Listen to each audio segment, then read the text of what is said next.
Welcome to Sports Podcast Weekly. This is your Saturday Sports News. So, I'm going to talk about day 1 and day 2 of the NFL Draft. So, let's get right into it. Here we go. Cleveland Browns, baby. So, all you guys know, the Browns traded away their number 2 pick. They trade down to the number 5 pick in this year's draft to take Mason Graham, defensive tackle, out of Michigan. And day 2, they took Carson Schwarzenegger, linebacker from University of UCLA, another Big Ten team, former Pac-12, and Quinton Judkins, the running back from the Ohio State University, was drafted by the Cleveland Browns. So basically, the first ever Ohio State running back to be drafted in Cleveland Browns history, and now he's a Brown. He's staying in the state of Ohio. So it was either Quinton Judkins or the other running back who got drafted by the Patriots. So basically, I think Quinton Judkins will be a great running back for the Cleveland Browns. He's an excellent talent at the running back position. He can actually have explosive plays. He's an explosive running back, and I think that was a good move from the Cleveland Browns to draft him. And I gotta say, Harold Finnegan Jr.? Harold, whatever his last name is. The Cleveland Browns, the Bowling Green tight end, what a pick. A steal of the century in the 3rd round. That is a great pick by the Cleveland Browns organization. And I believe he's going to do wonders for the Cleveland Browns at that position. Pair him up with Njoku. It's going to be a dynamic duo of a tight end that can actually destroy a lot of defenses. So basically, that is a great move from the Cleveland Browns to take that tight end from Bowling Green. So that's a great idea for the Browns front office to take another tight end to pair him up with Njoku. And they have, him and Njoku have kind of similar builds, but Njoku, he's more of a blocker and a catcher. So basically, he can block and catch the football really well. But the tight end from Bowling Green, however, he's more of a catch of a tight end. He actually catches passes for yards.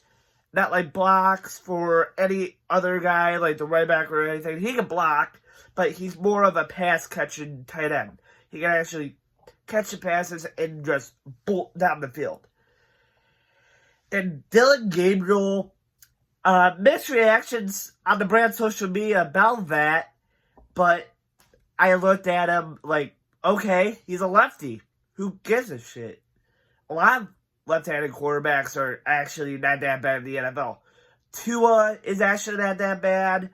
Tua had 1 or 2 years of decent years. Basically, he didn't do well, but in later years, he was like up and up. He was actually doing pretty good. Don't forget, there was another Oregon quarterback who was lefty, Marcus Mariota. Marcus Mariota is actually not that bad of a quarterback when he went to Oregon and when he got drafted in the NFL. Basically, he was actually pretty good. And now, another left-handed quarterback transferred and now went to Oregon, and now he's drafted in the NFL. Dillon Gabriel is a Cleveland Brown, and you guys had to deal with that. Even though he's on the shorter end, even though he's short, he can throw pretty much a good ball. He can just toss it up. Basically, I think Dillon Gabriel is not that bad of a quarterback pick for the Cleveland Browns. I know. It was either going to be Will Howard or Shedeur Sanders. Shedeur Sanders, I'm sorry, but you're not that good of a quarterback. Like, basically, your pro day, your social media thing, oh, not good, buddy. Not looking good. Basically, Will Howard is an excellent quarterback. It was either Dillon Gabriel or Will Howard to fit the Browns, scheme at quarterback. Because, Stefanski has a certain scheme he wants with his quarterbacks. It was either going to be fitted with Gabriel or with Will Howard. Or it would have been that Alabama quarterback, but he got drafted. But I think Dylan Gabriel will be working out okay for the Cleveland Browns. Are you sure he's going to be good? Probably. Is he going to be amazing? Probably not. He's probably going to be decent because this year's quarterback class was more like last year's and 2 years, like 2 years ago. Like there was not a lot of good quarterbacks in that draft. Probably not in this year's draft either. Cam Ward might be the only good first-round quarterback there, but Jackson Dart, he was also drafted in the first round, but both those quarterbacks are actually pretty good. But they can also become pretty decent at that position. But you never know what's going to happen for these quarterbacks that got drafted in the late rounds. Like, they can be amazing, or they can be very, very bad, or they can be very, very decent if they're under a veteran quarterback to lead them into their starter role in the past years.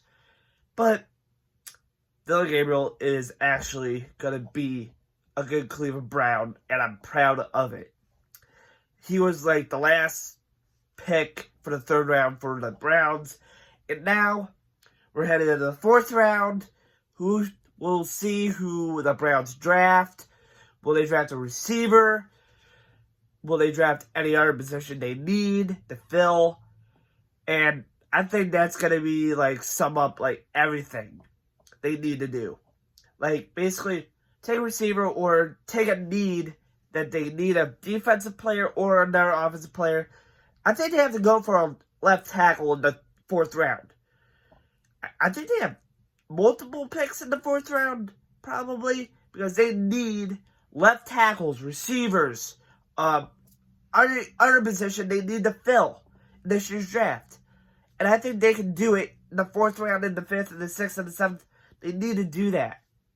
So, basically, and I'm going to end it here. So, basically, like and subscribe for more videos. Hit that like button, hit that subscribe button, and hit the comment section what you think the Browns should do in the next rounds of the NFL draft starting today.